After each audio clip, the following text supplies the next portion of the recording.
نحمده ونستعينه ونستغفره ونعوذ بالله من شرور أنفسنا ومن سيئات أعمالنا من يهده الله فلا مضل له ومن يضلله فلا هادي له وأشهد أن لا إله إلا الله وحده لا شريك له وأشهد أن محمدا عبده ورسوله أما بعد فأعوذ بالله من الشيطان الرجيم يا أيها الناس اتقوا ربكم الذي خلقكم من نفس واحدة وخلق منها زوجها وبث منهما رجالا كثيرا ونساء واتقوا الله الذي تساءلون به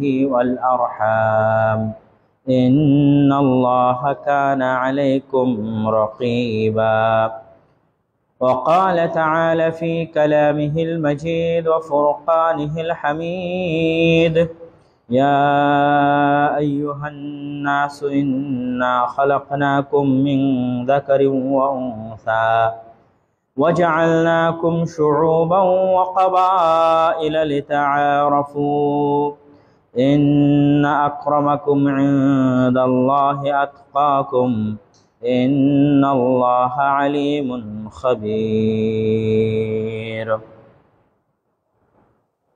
যাবতীয় প্রশংসা হামদ ও সানা মহাপরাক্রমশালী আল্লাহ সুবহানাহু ওয়া তাআলার জন্য। সকলেই বলে আলহামদুলিল্লাহ। দরুদ ও সালাম বর্ষিত হোক পৃথিবীর সর্বশেষ এবং সর্বশ্রেষ্ঠ রাসূল আহমদ মুহাম্মদ মুস্তাফা সাল্লাল্লাহু আলাইহি ওয়াসাল্লাম। আমরা কোরআনের যে দুটি আয়াত তেলাওয়াত করলাম তাতে আল্লাহ সুবহানাহু ওয়া তাআলা মানব জাতিকে সম্বোধন করে মুমিন বা মুসলিমকে নয় বরং মানব জাতিকে সম্বোধন করে ইয়া আইয়ুহান নাস, হে মানব জাতি, হে মানুষ, সকল মানুষ, হিন্দু বৌদ্ধ ইহুদি খ্রিস্টান ডোম চামার মেথর মুচি, মানুষ বলতে যা বোঝায় তাদেরকে সম্বোধন করে আল্লাহ বলতে চেয়েছেন যে আমি তোমাদেরকে একজন নারী এবং একজন পুরুষ থেকে সৃষ্টি করেছি, অতঃপর তোমাদেরকে বহু নারী এবং বহু পুরুষে পরিণত করেছি। আর এক আয়াতে আল্লাহ সুবহানাহু ওয়া তাআলা বলেছেন ওয়াজআলনাকুম শুউবান ওয়া কাবাইল, আমি তোমাদেরকে অসংখ্য গোত্র এবং অসংখ্য জাতিতে ভিন্ন ভিন্ন জাতি ভিন্ন ভিন্ন গোত্রে পরিণত করেছি। আমরা বাবা আদম এবং মা হাওয়া আলাইহিমুস সালাতু ওয়াস সালামের পক্ষ থেকে হলেও আজ পৃথিবীতে হাজার হাজার ভাষায় মানুষ কথা বলে, হাজার হাজার গোত্র এবং জাতিতে মানুষ বিভক্ত। তো এই যে ভাষা এবং কৃষ্টি কালচার সংস্কৃতি চেহারা কালার, এই যে ভেদ জাতিসত্তার, এটি আল্লাহ সুবহানাহু ওয়া তাআলা নিজে নির্ধারণ করেছেন, যা তিনি নিজে কোরআন মাজিদে বলছেন ওয়াজআলনাকুম শুউবান ওয়া কাবাইলা। আবার তিনি এটাও বলে দিচ্ছেন ইন্না আকরামাকুম ইনদাল্লাহি আতকাকুম, যে কে কোন জাতি গোত্র থেকে আসলো, কে কোন ভাষায় কথা বলল, তার উপর ভিত্তি করে আল্লাহ সুবহানাহু ওয়া তাআলা কোনো ফায়সালা করবেন না, বরং আল্লাহ সুবহানাহু ওয়া তাআলা ফায়সালা করবেন মানুষের তাকওয়া এবং পরহেজগারিতার উপর ভিত্তি করে। চাহে সে কালো হোক, সাদা হোক, বাঙালি হোক, পাকিস্তানি হোক, ইউরোপিয়ান হোক, আমেরিকান হোক, ইংরেজিতে কথা বলুক, বাংলায় কথা বলুক, যে জাতি যে গোত্রের হোক, এটার উপর ভিত্তি করে আল্লাহ সুবহানাহু ওয়া তাআলা মানুষের সাথে কোনো ফায়সালা করবেন না, তার বিচার করবেন না, বরং নিরপেক্ষ দৃষ্টিতে সকল মানুষকে সমানভাবে দেখা হবে। আল্লাহ সুবহানাহু ওয়া তাআলার নিকটে সকল মানুষ সমান, মানুষের মর্যাদা নির্ধারিত হবে তার যোগ্যতার ভিত্তিতে। তো আমাদের দুনিয়াতে যোগ্যতা কি? আমাদের দুনিয়াবী যোগ্যতা আমাদের যোগ্যতা, আর আল্লাহর নিকটে যোগ্যতার মাপকাঠি কি? তাকওয়া। আল্লাহ সুবহানাহু ওয়া তাআলা নিজে বলে দিয়েছেন আমার কাছে যোগ্যতার মাপকাঠি হচ্ছে তাকওয়া। তো আল্লাহ সুবহানাহু ওয়া তাআলা মানুষকে সম্মানিত করবেন, জান্নাতে দিবেন, জাহান্নামে দিবেন, সে কেমন পারফরমেন্স করেছে দুনিয়াতে তার উপর ভিত্তি করে, তার যোগ্যতার উপর ভিত্তি করে, সে কোন গ্রামে জন্মগ্রহণ করেছে, কোন ভাষায় কথা বলেছে, কোন এলাকা, কোন দেশ, কোন জাতিতে জন্মগ্রহণ করেছে তার উপর ভিত্তি করে নয়। এটি হচ্ছে ইসলামের এমন একটি বিষয়, ইসলামের এমন একটি সার্বজনীনতা, ইসলামের এমন একটি গ্লোবালাইজেশন, বিশ্বায়ন, যে পৃথিবীর সকল মানুষকে আল্লাহ সুবহানাহু ওয়া তাআলা এবং ইসলাম এক কাতারবদ্ধ এবং এক দৃষ্টিতে সাম্যতা এবং মর্যাদার ভিত্তিতে, ভ্রাতৃত্বের ভিত্তিতে দেখা শিখিয়েছে। তো এই আলোচনা এই জন্য করছি যে আমরা যারা আজকে বাংলাদেশে বসবাস করছি এবং বাংলা ভাষায় কথা বলছি এবং বাংলাদেশি জাতীয় পরিচয় বহন করছি, তাদের উদ্দেশ্যে আমার সংক্ষিপ্ত আজকের জুমার খুতবার আলোচনা থাকবে যে আমাদেরকে আল্লাহ সুবহানাহু ওয়া তাআলা যে ভাষায় বা যে জাতিতে প্রেরণ করেছেন, এটি আমাদের জন্য আল্লাহ সুবহানাহু ওয়া তাআলার পক্ষ থেকে নিয়ামত এবং দয়া। এটির ভিত্তিতে আমরা কখনোই ডিসক্রিমিনেশনের শিকার হব না আল্লাহ সুবহানাহু ওয়া তাআলার নিকটে। তবে অবশ্যই প্রত্যেক জাতি এবং প্রত্যেক গোত্র তার নিজস্ব জাতি এবং গোত্রের যে বিশেষ বৈশিষ্ট্যগুলো আছে, যে ইতিহাসগুলো আছে, সেগুলো নিয়ে তারা আলোচনা করতে পারে, জানতে পারে, শিখতে পারে, বুঝতে পারে, সে কৃষ্টি এবং কালচার ফলো করতে পারে। রাসূল সাল্লাল্লাহু আলাইহি ওয়াসাল্লাম আরবে প্রেরিত হয়েছেন, আরবি ভাষায় কথা বলেছেন। তিনি আরবের ওই সমস্ত কৃষ্টি কালচার পরিবর্তন করেননি যা ইসলামের বিরুদ্ধে যায়নি। একমাত্র ওই সমস্ত কৃষ্টি কালচার পরিবর্তন করেছেন যা ইসলামের বিরুদ্ধে গেছে। তা বাদে তিনি পুরো দস্তুর একজন অ্যারাবিয়ান, আরবি ভাষাভাষী মানুষ এবং কুরাইশ গোত্রের যে চলাফেরা, উঠা বসা, পোশাক আশাক সবই তার মধ্যে ছিল। শুধুমাত্র ওই জিনিসগুলো তিনি পরিবর্তন করেছেন যেগুলো ইসলামের বিরুদ্ধে যায়। আর এই একটা কারণেই মুসলমানেরা পৃথিবীর যে কোনো দেশে যখন গেছে তখন সেই দেশকে অন্যের দেশ মনে করেন এবং সেই দেশ থেকে টাকা পাচার করার চিন্তা করেন। কিন্তু মুসলমানেরা বাদে আর অন্য কেউ যখন পৃথিবী অ্যাকোয়ার করেছে, তারা চিন্তা করেছে এই দেশ আমার দেশ নয়, এখান থেকে টাকা পাচার করে নিয়ে যেতে হবে। ব্রিটিশরা যখন পুরো ভারত অ্যাকোয়ার করেছে, দখল করেছে, তখন তারা এটাকে নিজের দেশ মনে করতে পারেনি। এখান থেকে কিভাবে ধন সম্পদ চুরি করে দূর দ্বীপ রাষ্ট্র ইংল্যান্ডে নিয়ে যাওয়া যাবে, এটাই ছিল তাদের প্ল্যান, পরিকল্পনা, এবং তাই বাস্তবায়ন করেছে। কিন্তু মুসলমানেরা যখন ভারতে এসেছে তখন মুসলিম শাসকরা তাজমহল বলেন, কুতুব মিনার বলেন, লাল কেল্লা বলেন, ফতেপুর সিক্রি বলেন, যা স্থাপত্য, যা ইনভেস্টমেন্ট তা তারা উজবেকিস্তান, কিরগিজিস্তান, তুর্কমেনিস্তান বা আফগানিস্তানে গিয়ে করে। তারা যে দেশে থেকেছে সেই দেশেই ইনভেস্ট করেছে, কেননা সেই দেশকে তারা নিজের দেশ মনে করেছে। মুসলমানেরা যখন স্পেনে গেছে তখন স্পেনের শাসক তার আরব থেকে আসা, উমাইয়া শাসক, মক্কা থেকে যাওয়া। তারা স্পেনের সব সয় সম্পত্তি চুরি করে সৌদি আরবে নিয়ে আসেন, মক্কায় নিয়ে আসেন। যা তৈরি করেছে, আলহামরা তৈরি করুক, তারপরে হচ্ছে কর্ডোবা মসজিদ তৈরি করুক, ব্রিজ তৈরি করুক, ওই যুগে বিশ্ববিদ্যালয় তৈরি করুক, লাইব্রেরি তৈরি করুক, সব স্পেনের মাটিতে তৈরি করেছে। তথা মুসলমানদের কাছে জাতি সত্তা ভেদে কোনো ফায়সালা বা কোনো সিদ্ধান্ত নাই। সবাই আল্লাহ সুবহানাহু ওয়া তাআলার বান্দা এবং সকল জাতি আল্লাহ সুবহানাহু ওয়া তাআলার বান্দাদের মধ্যে থেকে জাতি, এবং তাদের কাছে গিয়ে তাদের সাথে উঠা বসা করে তাদের উন্নয়নের জন্য কাজ করা যাবে, এটি ছিল মুসলমানদের চিন্তা ভাবনা এবং থিওরি। তো আমি আজকে আপনাদের সামনে সংক্ষিপ্তভাবে এই ভূমিকার পর আমাদের তরুণ ছাত্র সমাজ, শিক্ষার্থী ভাইদের উদ্দেশ্যে আমরা যেই দেশে বসবাস করছি, যে এরিয়া, যে সীমানায় বসবাস করছি, তার সংক্ষিপ্ত যে হিস্ট্রি, ইতিহাস, যা আমাদের জানা থাকা উচিত। কেননা আমরা এখন হয়তো অনেকেই মনে করি যে আমাদের ইতিহাস হয়তো 1971 থেকে শুরু হয়েছে এবং তার পূর্বে হয়তো বাঙালি, বাংলাদেশি জাতিসত্তার কোনো অস্তিত্ব হয়তো এই পৃথিবীতে ছিল না। এমনভাবে আমরা ইতিহাস পড়ি এবং এমনভাবে আমাদেরকে ইতিহাস পড়ানো হয়। তো আমরা যেই অঞ্চলে বসবাস করছি, যে দেশে বসবাস করছি, এই দেশের পরিচয়টা এবং এই দেশের স্বাধীনতা এবং মানচিত্রটা কিসের উপর ভিত্তি করে তৈরি হয়েছে এবং কিসের উপর ভিত্তি করে টিকে আছে, এটা আমাদের জানা থাকা দরকার। ভারত উপমহাদেশে ইসলাম অনেক পূর্বেই এসেছে। কেরালার চেরুমল এবং রাজা পেরুমল, তাদের যে তৈরি করা মসজিদ, সেটা দেখলে অনুমান করা যায় যে ভারত উপমহাদেশে রাসূল সাল্লাল্লাহু আলাইহি ওয়াসাল্লামের জীবদ্দশাতে ইসলাম এসেছে। আর তার পরবর্তীতে তো আমরা মোহাম্মদ বিন কাসেমের ইতিহাস জানি, সিন্ধু বিজয়ের ঘটনা। সিন্ধু হচ্ছে বর্তমান পাকিস্তানের একটা প্রদেশ, সিন্ধ প্রদেশ। তো যেহেতু দেশ একটাই ছিল, ভারত, পাকিস্তান, বাংলাদেশ মিলেই ইন্ডিয়ান সাবকন্টিনেন্ট, ভারত উপমহাদেশ হিসেবে গণ্য করা হতো, সেহেতু সেখানে ইসলামের রাজকীয় প্রবেশ মানে এই অঞ্চলগুলোতেও ইসলামের প্রবেশ। তবে সরাসরি যদি আমরা এই বাংলার কথা চিন্তা করি, তো এই বাংলাতে চিটাগাঙে ব্যবসায়ীদের মাধ্যমে, যেমন কেরালা যেহেতু সমুদ্রের তীরবর্তী অঞ্চল, সেখানেও ব্যবসায়ীদের মাধ্যমে ইসলাম প্রবেশ করেছে, ঠিক চিটাগাং যেহেতু সমুদ্র তীরবর্তী অঞ্চল, সেখানেও ব্যবসায়ীদের মাধ্যমে ইসলাম প্রবেশ করেছে। কিন্তু রাষ্ট্রীয়ভাবে ইসলামের প্রতিষ্ঠা হয়েছে 1200 খ্রিস্টাব্দের দিকে, যখন ইখতিয়ারউদ্দিন মোহাম্মদ বিন বখতিয়ার খিলজি গৌড় আক্রমণ করেন। এবং যেই গৌড় তিনি আক্রমণ করেন, সেই গৌড় মূলত আমাদের চাঁপাইনবাবগঞ্জের যে ছোট সোনা মসজিদ আছে, এই ছোট সোনা মসজিদ থেকে নিয়ে শুরু করে মালদা ওল্ড স্টেশন পর্যন্ত যে রোড, এই রোডের নাম হচ্ছে গৌড় রোড। এবং এই রোডের দুই পাশে স্বাধীন সুলতানি শাসন আমলের সময়ের অসংখ্য মসজিদ এবং অসংখ্য মাদ্রাসা এখনো টিকে আছে, যার একটা বা দুইটা অংশ, 3-4টা অংশ আমাদের বাংলাদেশের সীমান্তের মধ্যে পড়েছে।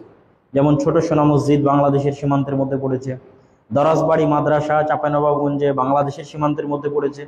আর বাংলাদেশের সীমানা ক্রস করে যাওয়ার পর আরো অসংখ্য মসজিদ এবং মাদ্রাসার স্থাপত্য মালদহ জেলায় ওই রাস্তার দুই পাশে এখনো অব্যাহত আছে এবং বাকি আছে, টিকে আছে স্থাপনা, যেটা ওই স্বাধীন সুলতানি শাসন আমলের রাজধানীর প্রমাণ বহন করে, যে ইখতিয়ারউদ্দিন মোহাম্মদ বিন বখতিয়ার খিলজি যে রাজধানী বিজয় করেছেন। এবং তিনি চেয়েছিলেন যে এই দিক দিয়ে প্রবেশ করে তিব্বত পর্যন্ত অভিযান পরিচালনা করেছিলেন, রংপুর দিনাজপুর হয়ে তিব্বত পর্যন্ত অভিযান পরিচালনা করেছেন। কিন্তু পাহাড়ি অঞ্চল এবং শীত অঞ্চলে মুসলমানদের যুদ্ধের অনভিজ্ঞতার কারণে তারা তিব্বত বা হিমালয় পরবর্তী অঞ্চলগুলো বিজয় করতে পারেনি। এখানে যেমন হিমালয় পরবর্তী অঞ্চল বিজয় করতে পারেনি, ঠিক একই ঘটনা মুসলমানদের সাথে ঘটেছিল স্পেনে। স্পেনের সীমান্তের সাথে লাগোয়া হচ্ছে ফ্রান্স, এবং স্পেনের যে অঞ্চলটা আন্দালুস, এই অঞ্চলটা গরম, ঠিক আরবে যেরকম গরম সেরকম গরম। কিন্তু আন্দালুস অতিক্রম করে যত যেতে থাকবেন উত্তরের দিকে, মাদ্রিদ স্পেনের রাজধানী, মাদ্রিদ ক্রস করে ফ্রান্স, তত শীত বাড়তে থাকবে। এবং মুসা বিন নুসাইর এবং তার যে বাহিনী ছিল তারেক বিন জিয়াদ, তারা যুদ্ধাভিযান পরিচালনা করতেই থেকেছিল ফ্রান্স অভিমুখে। কিন্তু যখন প্রচন্ড শীতকালীন এরিয়া চলে আসলো, ওইটাকে ওই যুদ্ধের নাম দেওয়া হয়েছে ইতিহাসের পাতায় মেলাজগুর্দের যুদ্ধ। তো বরফ এবং শীত অঞ্চলে মুসলমানদের যুদ্ধ পরিচালনার অনভিজ্ঞতার কারণে তারা সেই যুদ্ধে পরাজিত হয়, এবং ওই স্পেনের সীমানা আর মুসলমানেরা সামনে বাড়াতে পারেনি। এবং অদ্যবধি পৃথিবীতে শীতকালীন অঞ্চলগুলোতে মুসলমানদের বিজয় নাই, কেননা এখানে যেমন ইখতিয়ারউদ্দিন মোহাম্মদ বিন বখতিয়ার খিলজি হিমালয় পার করতে পারেনি, ঠিক ওখানেও তারেক বিন জিয়াদ এবং মুসা বিন নুসাইর স্পেনের সীমানা পার করে ফ্রান্সে, ইতালিতে, জার্মানিতে প্রবেশ করতে পারেনি। একমাত্র উসমানীয় শাসন আমল যাদের উত্থান ছিল উসমানীয় খেলাফত, তারাই একমাত্র ইস্তাম্বুল বা তুরস্ক এবং ইউরোপের কিছু শীত অঞ্চল বিজয় করতে সক্ষম হয়েছে। কসোভো, মেসিডোনিয়া, কিছু ইউরোপের কিছু অংশ, তুরস্ক থেকে শুরু করে কিছু অংশ তারা বিজয় করতে সক্ষম হয়েছে। তো আমরা যেটা বলতে চাচ্ছি যে এই অঞ্চলে রাষ্ট্রীয়ভাবে ইসলামের বিজয় হয় ইখতিয়ারউদ্দিন মোহাম্মদ বিন বখতিয়ার খিলজির হাতে। এবং এই রাষ্ট্রীয় বিজয়ের পরে 2 ভাগে বা 3 ভাগে আমরা এই অঞ্চলের শাসন ক্ষমতাকে ভাগ করতে পারি। তার মধ্যে একটা ব্যাপক অংশ ছিল স্বাধীন সুলতানি শাসন আমল। এটাকে স্বাধীন বলা হয় এই জন্য যে দিল্লিতেও তখন মুসলমানদের শাসন ব্যবস্থা আছে, বাংলাতেও মুসলমানেরা আছে, কিন্তু বাংলার মুসলমানেরা দিল্লির মুসলমানদের অধীনস্থ নয়, এই জন্য নাম দেওয়া আছে স্বাধীন সুলতানি শাসন আমল। এবং অল টাইম বাংলার মুসলমান রাজা বাদশাদের সাথে দিল্লির মুসলমান রাজা বাদশাদের যুদ্ধ লেগে থাকত। দিল্লির মুসলমান রাজা বাদশাহ বাংলাকে অ্যাকোয়ার করতে চাইতো, তাদের অধীনস্থ করতে চাইতো। কিন্তু আজকেও যদি আপনি বাংলাদেশের প্রাকৃতিক রূপ বৈচিত্র্য দেখেন, তাহলে আজ থেকে 500-600 বছর আগে কিরকম প্রাকৃতিক রূপ বৈচিত্র্য থাকতে পারে, আজকেও যদি বাংলাদেশের সকল কালভার্ট, ব্রিজ, সেতু সব ভেঙে দেওয়া হয়, নাই মনে করেন কোনো কালভার্ট, ব্রিজ, সেতু কিছু নাই, তাহলে বর্ষাকালীন সময়ে এই বাংলাদেশে চলাচল করা অসম্ভব। তো ইতিহাসের পাতায় লেখা আছে, যেমন শাহ ইলিয়াস, যাকে বাঙালিদের জাতির পিতা হিসেবে ইতিহাসে অভিহিত করা আছে, যিনি প্রথম বাঙালি ভাষাভাষী মানুষজনকে একত্রিত করে একটা শাসন ব্যবস্থা প্রতিষ্ঠিত করেছিলেন। তার বিরুদ্ধে বহু যুদ্ধ করেছে দিল্লির শাসকরা, কিন্তু বাংলার শাসকরা ওয়েট করতো, অপেক্ষা করতো কখন বর্ষাকাল আসবে। বর্ষাকাল আসলে সব নদী নালা খাল বিল সব ডুবে যেত, তখন দিল্লির শাসকরা এখান থেকে পালিয়ে যেত। প্রচুর পরিমাণে যোগাযোগ দুর্বলতা এবং অত্যাধিক মশার উপদ্রব।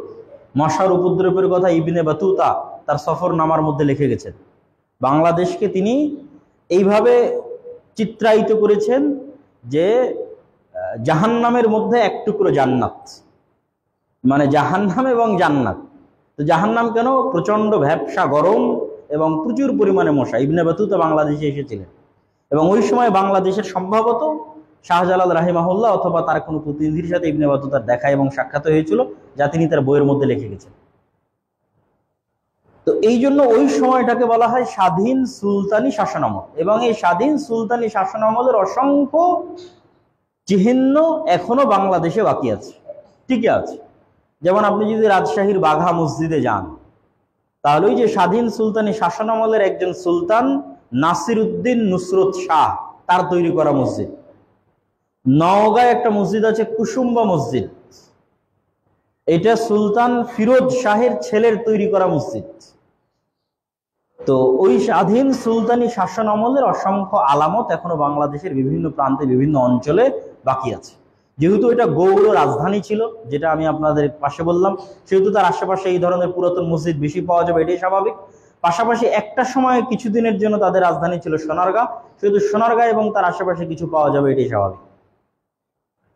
আর এই স্বাধীন সুলতানি শাসন আমলের চিরতরে খাতেমা বা নিঃশেষ হয় মোগলদের হাতে। মোগলরাই প্রথম দিল্লির শাসক যারা বাংলাকে নিজের অধীনস্থ করতে সক্ষম হয়।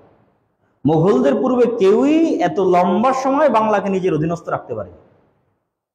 মোগলরাই প্রথম বাংলার রাজধানী গৌড় থেকে এবং সোনারগাঁ থেকে পরিবর্তন করে ঢাকায় করে, যেখানে আজকে বাংলাদেশের লালবাগের কেল্লা বা আহসান মঞ্জিল যে অঞ্চলটুকু আছে নদীর ধারে, বুড়িগঙ্গা নদীর তীরবর্তী, এই অংশটুকুকে তারাই প্রথম বাংলাদেশের রাজধানী হিসেবে ঘোষণা করে, জাহাঙ্গীরনগর, বাদশাহ জাহাঙ্গীর।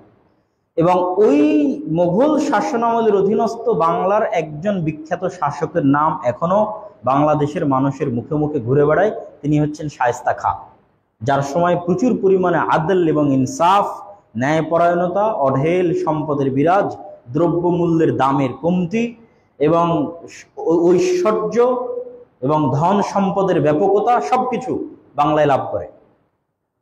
তো সেই শায়েস্তা খান ছিলেন সুবেদার। সুবা হচ্ছে উর্দু শব্দ যার অর্থ প্রদেশ, সুবেদার মানে প্রদেশের নেতা। তো এটা একটা প্রদেশ, মোগলদের অধীনস্থ একটা প্রদেশ, যার নেতা হচ্ছে সুবেদার। সুবা হচ্ছে উর্দু শব্দ, প্রদেশ। তো এই দীর্ঘ সময়ে ভারত এবং বাংলাদেশ মিলিয়ে যে মুসলমানদের শাসন ব্যবস্থা, তার চিহ্ন শুধু বাংলাদেশে আছে এটা না, ভারতেও আছে। আজকেও ভারতের যেখানে পতাকা উড্ডীন করা হয় সেটা লালকেল্লা, সেটা মুসলমানদের তৈরি করা দিল্লিতে। এবং পুরান দিল্লিতে মুসলমানদের এরকম অসংখ্য স্থাপনা আছে, শাহী জামে মসজিদ থেকে শুরু করে অসংখ্য স্থাপনা আছে, যা মুসলমানরা এই দেশ একদিন শাসন করেছে এবং এই দেশ থেকে সম্পদ চুরি করেনি, এই দেশ থেকে সম্পদ পাচার করেনি, এই দেশের সম্পদ এই দেশে রেখেছে, এই দেশে ইনভেস্ট করেছে, তার অসংখ্য আলামত আছে। সেটা কুতুব মিনার হোক, সেটা তাজমহল হোক, সেটা ফতেপুর সিক্রি হোক, দুর্গ হোক, অসংখ্য মসজিদ, মাদ্রাসা এবং স্থাপনা এখনো প্রমাণ বহন করে যে এই অঞ্চলে মুসলমানরা শাসন করত এবং তারা ব্রিটিশদের মতো বিদেশি শাসকের আচরণ করেনি। কিন্তু তারপরও দুঃখজনক হলো সত্য, যখন আমি আমার স্টুডেন্ট লাইফে ভারতে গেছিলাম, তখন আমি দেখেছি যে ভারতের মধ্যে একটা টেন্ডেন্সি, নতুন প্রজন্মের মধ্যে, যে মুসলিম শাসকদেরকে বহিরাগত আক্রমণকারী হিসেবে উপস্থাপন করা এবং ওই সমস্ত মুসলিম শাসকদের বিরুদ্ধে যে সমস্ত হিন্দু শাসকরা যুদ্ধ করত তাদেরকে মূল স্বাধীনতাকামী, তাদেরকে নিজের মূল উত্তরসূরি হিসেবে চিত্রায়িত করা, এটার একটা টেন্ডেন্সি ছিল। কিন্তু এইটা আমার মাথায় কখনো আসেনি যে এইরকম টেন্ডেন্সি একদিন বাংলাদেশেও আসতে পারে। বাংলাদেশের বই পুস্তকও একদিন লেখা হতে পারে যে ইখতিয়ারউদ্দিন মহসিন বখতিয়ার খিলজি আক্রমণকারী বা পাহাড়পুরের বৌদ্ধ বিহার ধ্বংসকারী, এইরকম আক্রমণকারী হিসেবে চিহ্নিত করে, দখলকারী হিসেবে চিহ্নিত করে মুসলমানদেরকে বাংলাদেশের বইয়ের মধ্যে পড়ানো হবে, এটা তখন আমার কল্পনাই ছিল না। এটা তখন আমি ভারতে দেখতাম এবং আশ্চর্য হতাম যে কিভাবে এই অঞ্চলের দীর্ঘদিনের শাসকরা তাদের সকল উন্নতি এবং উন্নয়ন এই অঞ্চলের জন্য ব্যয় করলো, আর যেখানে ব্রিটিশরা সবকিছু এখান থেকে লুটে নিয়ে গেল, সেখানে তারা ব্রিটিশদেরকে শত্রু না বানিয়ে এই সমস্ত নিরীহ মুসলিম শাসকদের শত্রু বানিয়েছে, বাদশাহ আলমগীরকে শত্রু বানিয়েছে। হ্যাঁ, তাদের কাছে একজন আবার খুব পছন্দের, বাদশাহ আকবর, দিনে ইলাহির যিনি আবিষ্কারক, যিনি প্রচুর পরিমাণে হিন্দু এবং মুসলিমদের কালচারাল মিক্সিং চাইতেন, এবং প্রচুর পরিমাণে কালচারাল মিক্সিংয়ের কারণে মুসলমানদের আকিদায় বিভ্রান্তি চলে এসেছে, মুসলমানরা কবর পূজা শিখেছে, মুসলমানদের বিবাহের সংস্কৃতিতে অসংখ্য কুসংস্কৃতি প্রবেশ করেছে, প্রত্যেক ধাপে ধাপে সামাজিক সংস্কৃতিতে কুসংস্কার প্রবেশ করেছে মুসলিম এবং হিন্দু কালচারাল মিক্সিংয়ের কারণে রাষ্ট্রীয় পৃষ্ঠপোষকতায়। বাংলার একজন শাসক একই কাজ করেছিলেন, আলাউদ্দিন হোসেন শাহ। তিনি শ্রী চৈতন্যের মতবাদে প্রভাবিত হয়ে তিনিও চাইতেন এই বাংলায় মুসলমানেরা হিন্দু এবং মুসলমানের মধ্যে কালচারাল মিক্সিং প্রতিষ্ঠিত হোক। সম্মানিত উপস্থিতি, তো এই বাংলায় মুসলমানদের যে দীর্ঘ দিনের স্বাধীন সুলতানি শাসনামল বলি অথবা মোগলদের শাসনামল বলি, এই দীর্ঘ সময়ের মধ্যে দুইটা ট্র্যাজেডি খুব বড়। একটা ট্র্যাজেডি হচ্ছে রাজা গণেশের উত্থান। এ বাংলায় মুসলমান সম্রাটকে হত্যা করে হিন্দু রাজা গণেশের উত্থান হয় এবং দীর্ঘ 14-15 বছর তিনি এই অঞ্চলে শাসন পরিচালনা করেন। ইতিহাসের পাতায় ঘাটলে দেখা যায় যে তখন যেই পরিমাণ মুসলিম আলেম ওলামা এবং মাদ্রাসার শিক্ষার্থী তাদের উপর যে পরিমাণ অত্যাচার এবং জুলুম হয়েছে, সেটা সহ্য করতে না পেরে অত্র অঞ্চলের একজন আলেমের নাম ছিল কুতুবে আলম। তিনি একটা চিঠি লিখেছিলেন জৌনপুরের শাসক ইব্রাহিম শারকির কাছে, যে রাজা গণেশের কবল থেকে বাংলার মুসলমানদের বাঁচাতে হবে। তখন জৌনপুরের শাসক ইব্রাহিম শারকি সৈন্য সামন্ত নিয়ে বাংলায় আক্রমণ করার জন্য এগিয়ে আসেন। তখন গণেশ স্বেচ্ছায় পদত্যাগ দেয় এবং তার ছেলে যদুকে ইসলাম গ্রহণ করিয়ে জালাল উদ্দিন নাম দিয়ে ক্ষমতায় বসায়। তো এইটা ছিল একটা ট্র্যাজেডি, যখন মুসলমানরা এই অঞ্চলে শাসন ক্ষমতা হারিয়ে ফেলেছিল এবং হিন্দুদের হাতে শাসন ক্ষমতা চলে গেছিল দীর্ঘ 10 থেকে 15 বছরের জন্য, এবং মুসলমানরা সেই সময় একটা ভালো অত্যাচার এবং জুলুম নির্যাতনের শিকার হয়েছিল, মসজিদ এবং মাদ্রাসা জুলুম নির্যাতনের শিকার হয়েছিল। তো এই জায়গায় হয়তো আমাদের মনে প্রশ্ন আসতে পারে যে তখন আবার মাদ্রাসা মসজিদ কোথায় থেকে আসবে? আমরা হয়তো এখন যত মসজিদ দেখছি, যত মাদ্রাসা দেখছি, এগুলোর বয়স 100 বছর, 150 বছর, 200 বছর, আর বেশি না। কিন্তু মুসলমানেরা এই দেশে 100, 150, 200 বছর থেকে নাই। আমি তো ইতিহাস বলছি আপনাকে, মুসলমানেরা 800 বছর থেকে আছে। ইতিহাস তার সাক্ষী, পুরাতন মসজিদগুলো তার সাক্ষী। তাহলে অত পুরাতন আর মসজিদ নাই কেন? মূলত এই পুরো ভারত, পাকিস্তান, বাংলাদেশের 5 ভাগের 1 ভাগ সম্পত্তি মসজিদ মাদ্রাসার নামে ওয়াকফ ছিল। মানে গত 400-500 বছরে মুসলমানেরা, শাসকেরা, সাধারণ জনগণ এই পরিমাণ সম্পত্তি মসজিদ মাদ্রাসার নামে ওয়াকফ করেছে যে এই পুরো ভারত, পাকিস্তান, বাংলাদেশের 5 ভাগের 1 ভাগ সম্পত্তি মসজিদ মাদ্রাসার নামে ওয়াকফ ছিল। সেটাই ব্রিটিশরা লাখেরাত সম্পত্তি বাজেয়াপ্তকরণের নামে পরিপূর্ণরূপে ধ্বংস করে দেয়। তখন আর মসজিদ মাদ্রাসার নামে কোনো সম্পত্তি বাকি থাকেনি। এই জন্য ব্রিটিশদের ওই লাখেরাত সম্পত্তি বাজেয়াপ্তকরণের পরে মুসলমানেরা যে মসজিদের জন্য জমি ওয়াকফ করেছে সেটা আছে, মাদ্রাসার জন্য যে জমি ওয়াকফ করেছে সেটা আছে, তার আগেরটা নাই। ওটা সরকারি ঘরে চলে গেছে, জমিদারির প্রথার মাধ্যমে জমিদারদের মধ্যে বন্টন করে দেওয়া হয়েছে। সম্মানিত উপস্থিতি, তো আমরা যে ধারাবাহিক ইতিহাস বলছিলাম, ইতিহাসের মধ্যে দ্বিতীয় যে ট্র্যাজেডি, যেটা আপনারা সবাই জানেন, সেটা হচ্ছে 1757 সালের 23শে জুন পলাশীর আম্রকাননে ইস্ট ইন্ডিয়া কোম্পানির হাতে যে নবাব সিরাজউদ্দৌলার যে পতন হয়। এই নবাব সিরাজউদ্দৌলার পতনের মাধ্যমে শুধু বাংলায় নয়, বরং পুরো ভারতের মুসলমানদের স্বাধীনতা সূর্য অস্তমিত হয়, যেটা আর 100 বছর পর ফাইনালাইজেশন মানে পরিপূর্ণ ফাইনাল হয়। 1757 23শে জুনে শুরু, আর 1857 যেটা আমরা সিপাহী বিদ্রোহ বলি অথবা সর্বভারতীয় বিপ্লব বলি, তৎকালীন যে নামকাওয়াস্তে হলো মোগল সম্রাট বাহাদুর শাহ জাফর ছিলেন, তার আদেশে সিপাহী বিদ্রোহ বলি আর সর্বভারতীয় বিপ্লব বলি যেটা সংঘটিত হয়। এটার পরে ব্রিটিশরা বাহাদুর শাহ জাফরকে নির্বাসনে দিয়ে দেয় রেঙ্গুন, মায়ানমার, যেখানে তার এখনো কবর আছে, এবং সেখানে তিনি মারা যান। তার মাধ্যমে চিরস্থায়ীভাবে ভারত উপমহাদেশে মুসলমানদের শাসন শেষ হয়ে যায়। কিন্তু 1857 আগেই এবং 1757 এই পতনের পরেই মুসলমানদের মধ্যে ব্রিটিশদের বিরুদ্ধে জিহাদের চেতনা, দেশ স্বাধীন করার চেতনা কাজ করে, এবং শাহ ওলিউল্লাহ মুহাদ্দিস দেহলভী রাহিমাহুল্লাহর পৌত্র আব্দুল আজিজ মুহাদ্দিস দেহলভী রাহিমাহুল্লাহ, তিনি সর্বপ্রথম ভারত উপমহাদেশের একজন বিখ্যাত আলেম। দেহলভী মানে দিল্লির মানুষ, এটা কোনো ডিগ্রি না, দিল্লিকে উর্দুতে বলে দেহলি। তো শাহ ওলিউল্লাহ মুহাদ্দিস দেহলভী মানে দিল্লির অধিবাসী, এই জন্য দেহলভী, উর্দুতে বলে দেহলি। তো আব্দুল আজিজ মুহাদ্দিস দেহলভী রাহিমাহুল্লাহ তিনি প্রথম এই উপমহাদেশকে দারুল কুফর বলে ঘোষণা দেন, যে এটার দারুল ইসলাম না, এটা দারুল কুফর, এখন এখানে যুদ্ধ করতে হবে, যারা শাসন ক্ষমতায় আছে ব্রিটিশ আছে তাদের বিরুদ্ধে যুদ্ধ করতে হবে।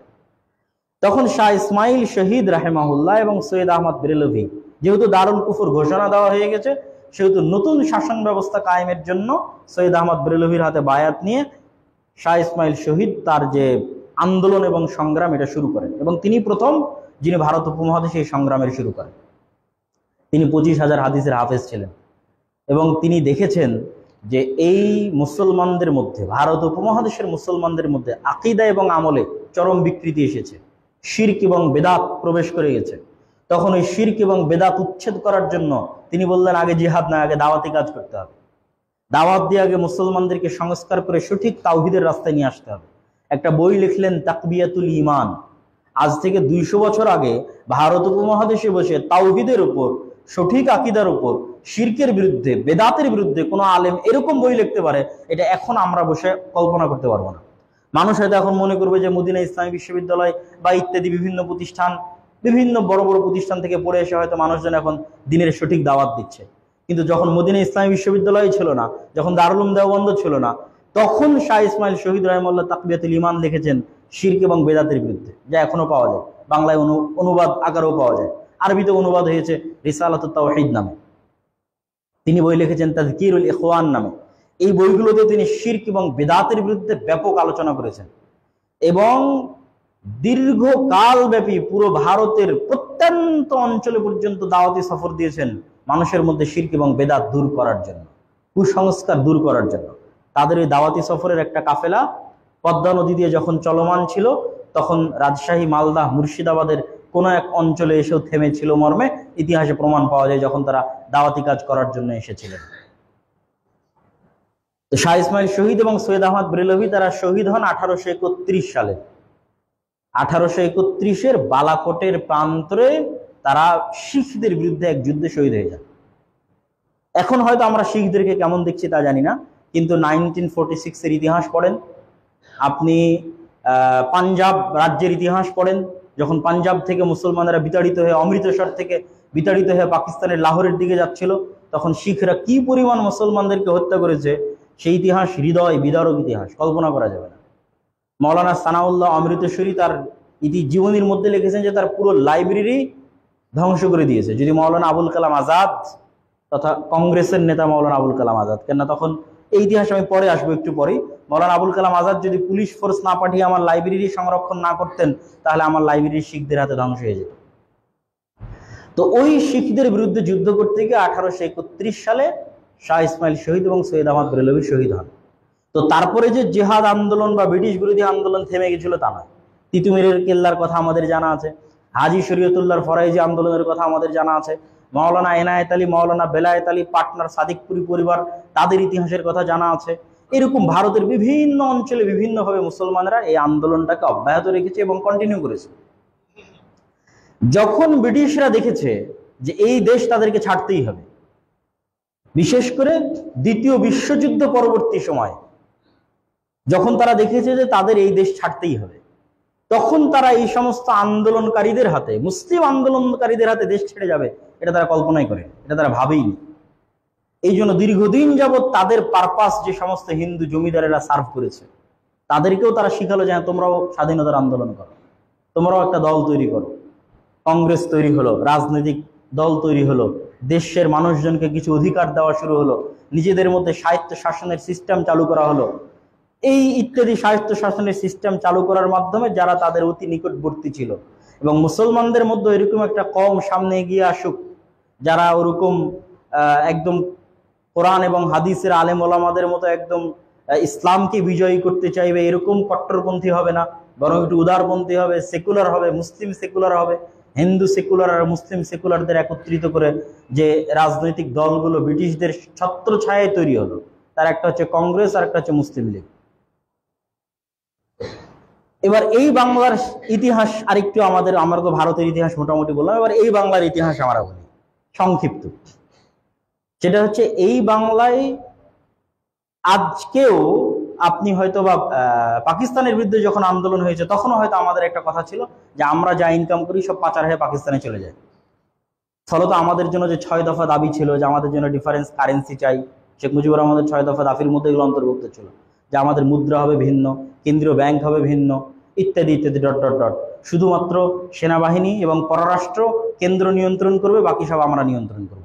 যদিও সেই সময় শেখ মুজিবুর রহমানের এই দাবি মানা হয়নি, কিন্তু পরবর্তীতে পাকিস্তানে ঠিকই এই 6 দফা বাস্তবায়ন হয়েছে। যে 6 দফা শেখ মুজিবুর রহমান দাবি করেছিলেন তার অধিকাংশই চলমান পাকিস্তানে বাস্তবায়ন হয়েছে, কিন্তু ওই সময় মানা হয়নি। তো ঠিক ওই সময় যখন আমরা বলতাম যে আমাদের এখান থেকে সবকিছু পাচার হয়ে যাচ্ছে পাকিস্তানে, তো তারও আগে এই পূর্ববঙ্গের সবকিছু পাচার হয়ে যেত কলকাতায়। তথা এই পূর্ববঙ্গে কোনো প্রকার ইনস্টিটিউট, শিক্ষা প্রতিষ্ঠান, কলেজ, স্কুল, বিশ্ববিদ্যালয়, কল কারখানা কিছুই ছিল না। আইয়ুব খাঁ তার বই ফ্রেন্ড নট মাস্টার এই বইয়ের মধ্যে লিখেছে যে যখন তাকে এই পূর্ব পাকিস্তানের জিওসি করে পাঠানো হয় 1946 এবং 47-এর পরে পূর্ব পাকিস্তানে জিওসি করে পাঠানো হয়, তখন ঢাকায় সেনাবাহিনীর সেনানিবাস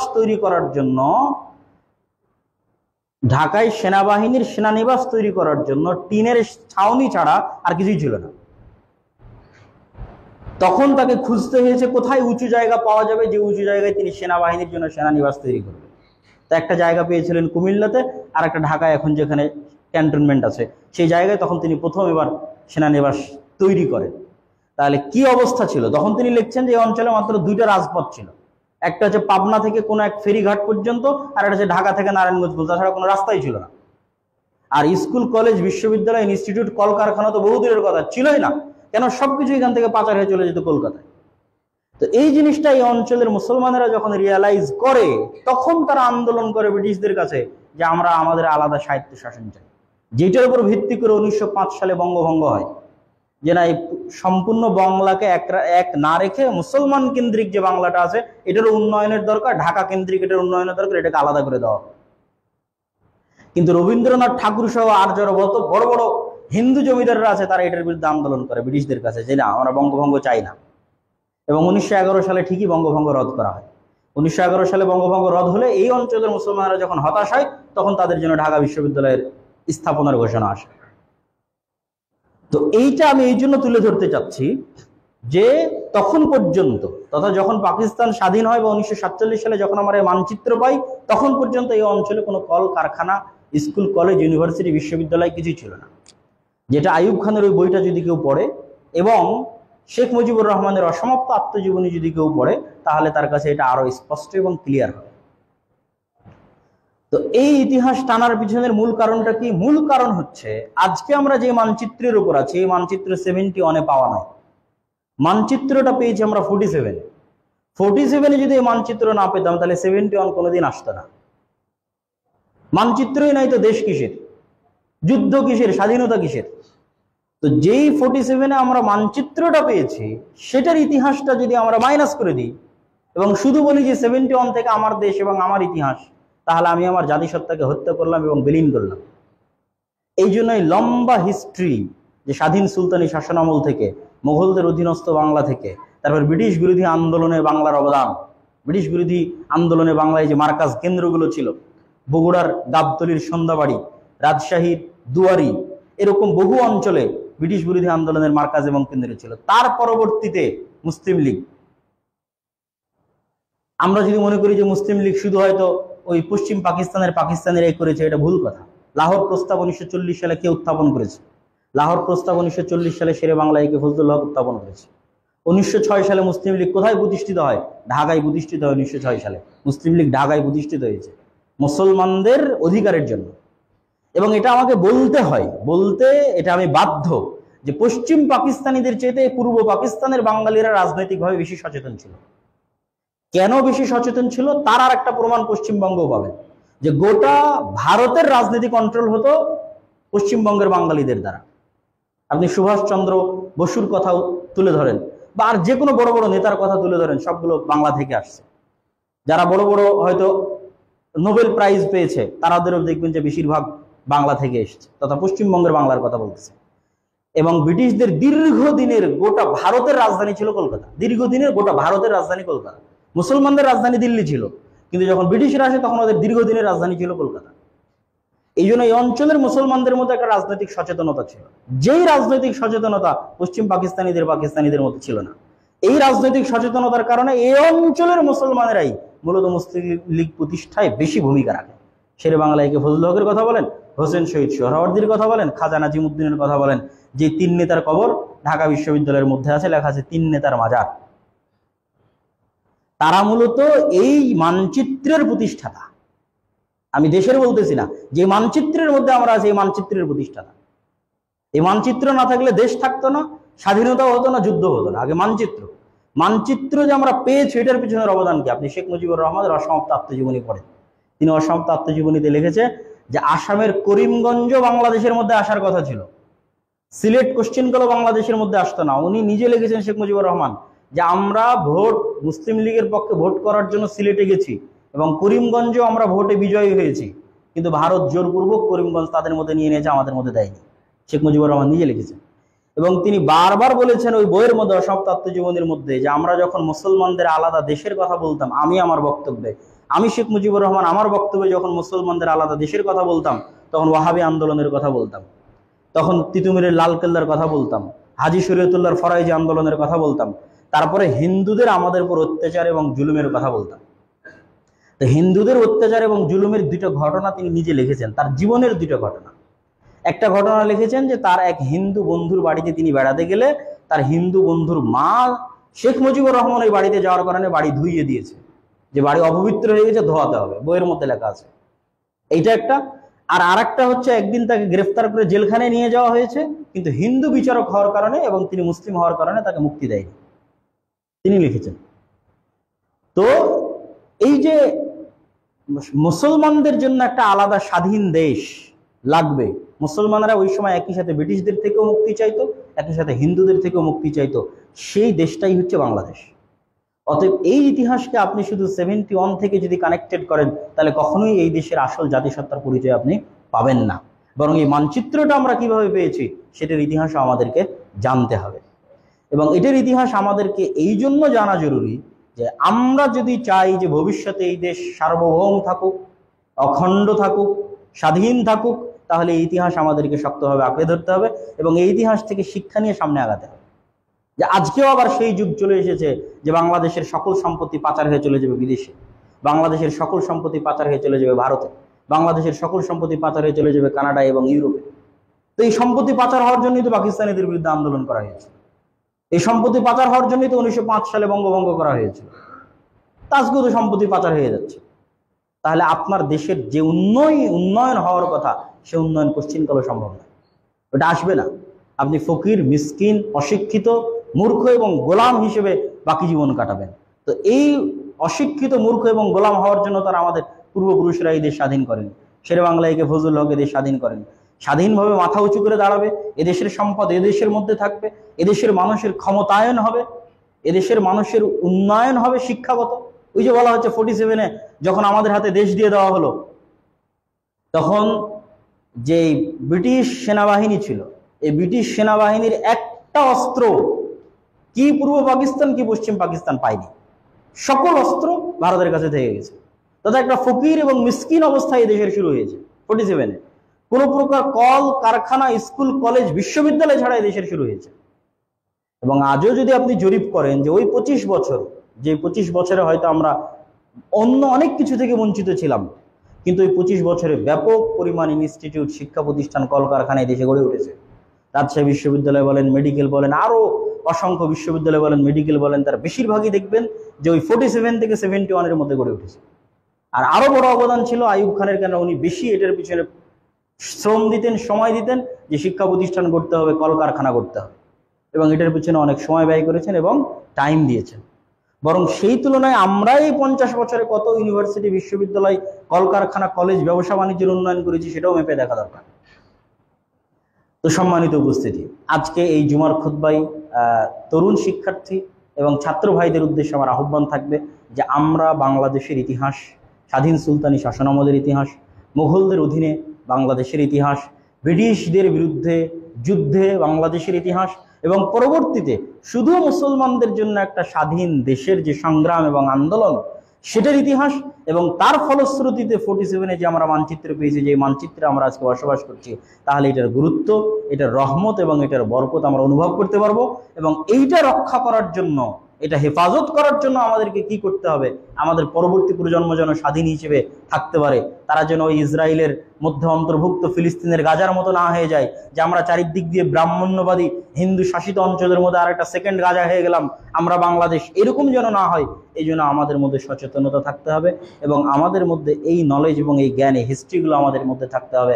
আল্লাহ সুবহানাহু ওয়া তাআলা আমাদের এই জ্ঞানগুলো অর্জন করার এবং সে অনুযায়ী জনসচেতনতা তৈরি করার এবং আল্লাহ সুবহানাহু ওয়া তাআলা আমাদের পরবর্তী প্রজন্মকে এই দেশে স্বাধীন হিসেবে বসবাস করার, সার্বভৌম স্বাধীন দেশে মাথা উঁচু করে বসবাস করার তৌফিক দান করুক। আল্লাহুম্মা আমিন। এই বলে আমার সংক্ষিপ্ত জুমার খুতবা এখানেই শেষ করছি।